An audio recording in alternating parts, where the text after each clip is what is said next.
right, everybody, this is Doug Drescher from TEDxAsburyPark. I'd like to introduce our guest. Please say hi to Sam Brandt. Hey, everybody. Thank you for having me. So, Sam, you do something that I've never heard of.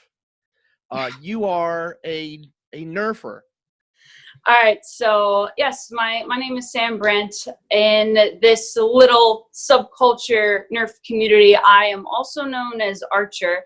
I have been what's called a Nerfer for the past 7 years, and I kind of stumbled upon the community by accident. So to give you a little picture of who we are, a Nerfer is an individual who has a passion for blasters. So I'm sure many of you have seen something like this in the store, just something you could pick up for your kid for a birthday party, a little war in the backyard, something for family fun. But as it turns out, there is actually a whole world community, a whole culture, I should say, of Nerfers as young as 5 to as old as grandmothers. And what's really cool is that a lot of people will take these said blasters and will convert them into blasters that look like this.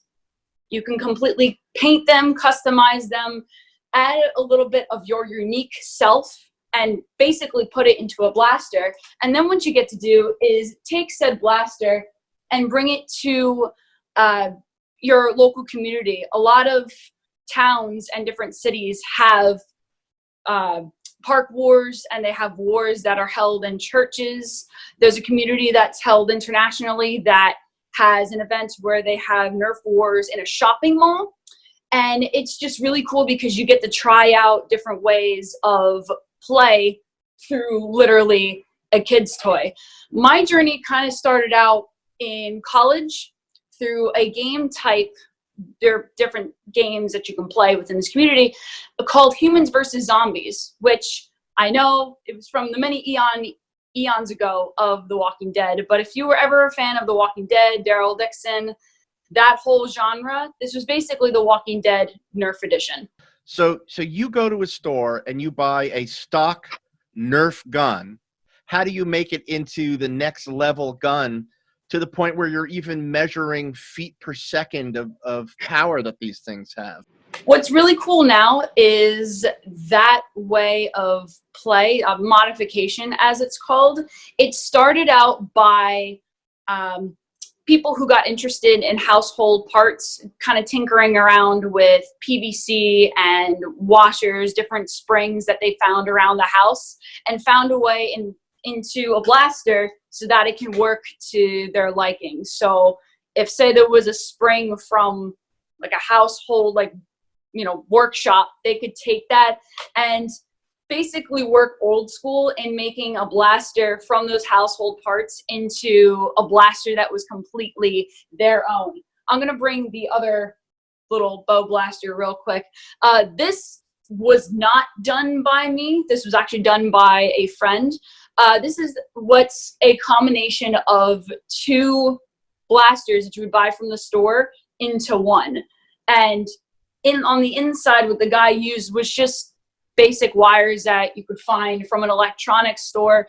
And because I've been so involved in this community for the 7 years I've been doing it, I've seen it evolve. A lot of people use 3D printers now in making quite literally their own blasters out of a printer. For the hardcore people who enjoy this kind of play, it's less violent than, say, paintball or shooting BBs absolutely. at each other.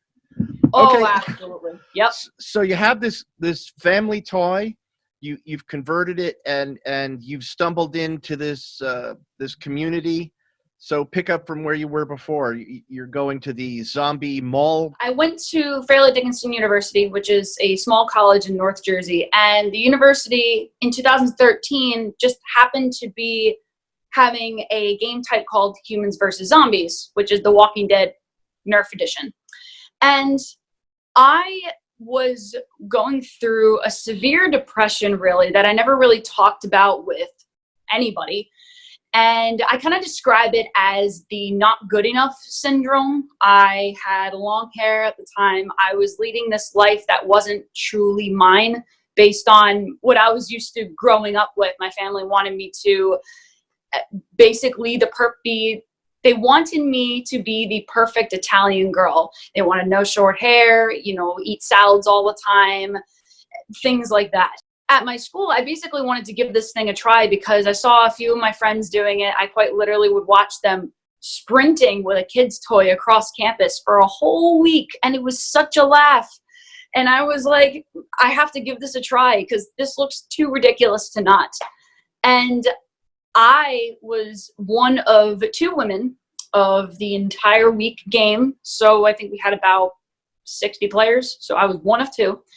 And something happened as I was playing.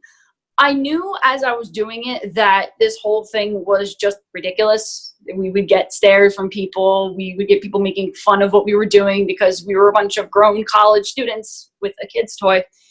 But as the game would continue, I noticed that I was putting more trust in strangers. I started to open up, become more social because we literally were coming out day by day with all these new tales and adventures of the nerfing that we had done the day before. And I found myself with this new air of confidence and actually feeling comfortable in my own skin. And originally that was supposed to be just for a semester. So that was supposed to be the end of that. But by the end of the week, I found a craving for more. So I continued to participate with each semester, like year by year as it kept going on. And I found myself with this new definition of feeling at least a little bit more good enough. I felt more confident in myself and how I wanted to be as a woman. Because before, I never really felt that I truly was a woman, but I also never truly felt like I was a guy. So I was pretty much just stuck. Were you able to get more women to play to sort of open this up to women so they could see that they are good enough to compete in the sport? I did, but that didn't come until my senior year of college. I graduated FDU in 2016, and during that time, obviously, I've been playing all these years and, got more women interested, but it never really took off until 2016 when I discovered that this game, this community exists outside of my university. 2016 was the first year that I had started traveling. I started traveling to different schools and different events that were going on within the tri-state area. And as I began to travel, I had noticed other women who were like me, who had this feeling in knowing that there were other women out there who were a part of this community, but didn't have a central voice, didn't have that one representation of women within our hobby. And that's where my nonprofit started to take off. I am the founder of an organization called Women of Nerf. Actually, our flag back here. And we are represented in 7 countries and have been around for almost 3 years now.